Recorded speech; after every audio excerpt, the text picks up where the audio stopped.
Patay gid ang Philippine Drug Enforcement Agency o PDEA agent sa sangka buy-bust operation. Nga ginpatigayon ka mga kapulisan kang Martes, Hunyo 20, 2017 hapon sa Barangay San Juan, Sibalom.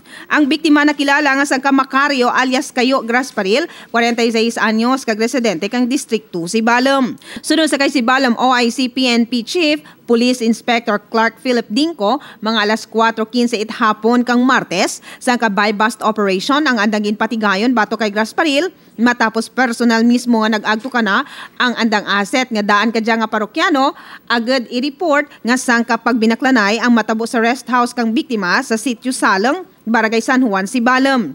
Gindugang pa ni Dinko nga matapos matabo ang pagbaklanay sa tanga kang pulis nga nagpakuno-kuno nga manugbakal, nabatyaga ni Grasparil nga pulis ang anang nakatransaksyon kag diyang nagtuyo sa paggabot kang pusil sa anang hawak nga nagtulod man sa pagpalupok kang backup pulis nga ginkamatyan kang biktima.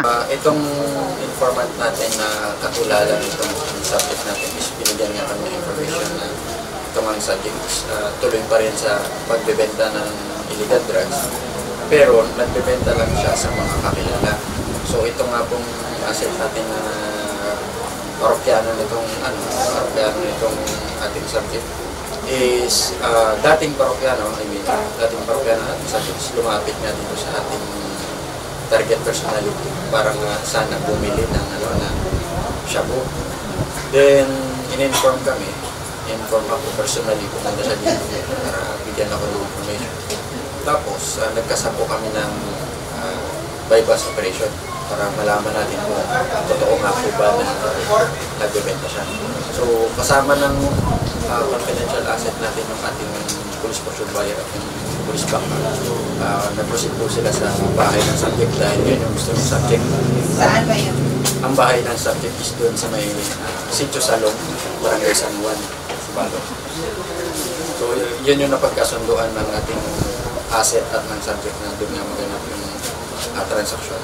So, after ma-pursue or ma-consummate yung buy-bust, nag-signal po yung ating backup na tapos na yung palitan ng buy-bust money at saka ng buy-bust item. So, naglabas siya ng signal, which means na kailangan namin pwede na pumasok ng operatiba para i-amplify. So, papasok pa lang yung ating operatiba is na-sense niya na-sense na ng subject na itong kaharap niya is mga operatiba pala ng police. So, agad-agad tumunod siya ng kanyang kailangan holster sa kanyang baywang. Pero mabilis yung reaction ng ating police backup, kaya naunahan niya na makapagpaputok itong subject.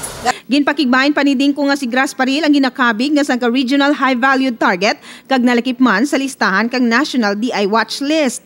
Natigayon nga ma-recover sa biktima suno pa kay Dinko ang 11 ka sachet kang ginadudahan nga shabu nga may state value nga 15,000 pesos kag cash nga nagabalor tanan kang 1,302 pesos kag darwa ka mga pusil kag mga bala. Nabili ng ating sure buyer at ng asset is worth 500 shabu. Then, upon inventory ng ating soko, nakita pa sa kanyang bag na meron pang nakatago na 11 sachets ng suspected shabu. So, yung market value na nakita dito sa bag niya is more or less 15,000. Dalawang baril po yung na-recover. So, yung dalang baril ba, na process na ba ito ay with license? This one, as of now, ma'am, is pre-process na namin yung request for verification ng firearm. So, nag-aantay pa kami ng result. Pero, base dun sa mga papers na nakuha dun sa bag, naka-MR to sa kanya, naka-issue sa kanya kung PDEA yung dalawang baril na yun. Item po na nabili ng ating portion buyer sa kanya is nandun na po ngayon sa Iloilo City Crime Lab ng ating soko para i-test kung positive na siya bumako itong item.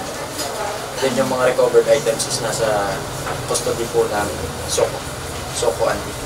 Sa namanan nga ang bangkay ni Grasparil ang gindara sa sangka funeral home sa Sibalom kagin paidalam sa autopsy kang National Bureau of Investigation o kon NBI kang Miyerkules, Hunyo 21, 2017 sa pangabayman kang pamilya. Angat kadyagin pa siguro ni Dinko nga sandang handa magkooperar sa anuman nga investigasyon nga patigayunon kang NBI o kon PDEA.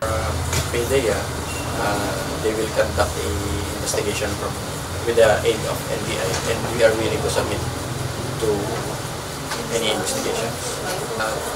Let the previous operation be a reminder to them that we are serious in this fight against illegal drugs, and we will pursue them once we validated na talagang nag-i-involve pa rin sila sa illegal trade.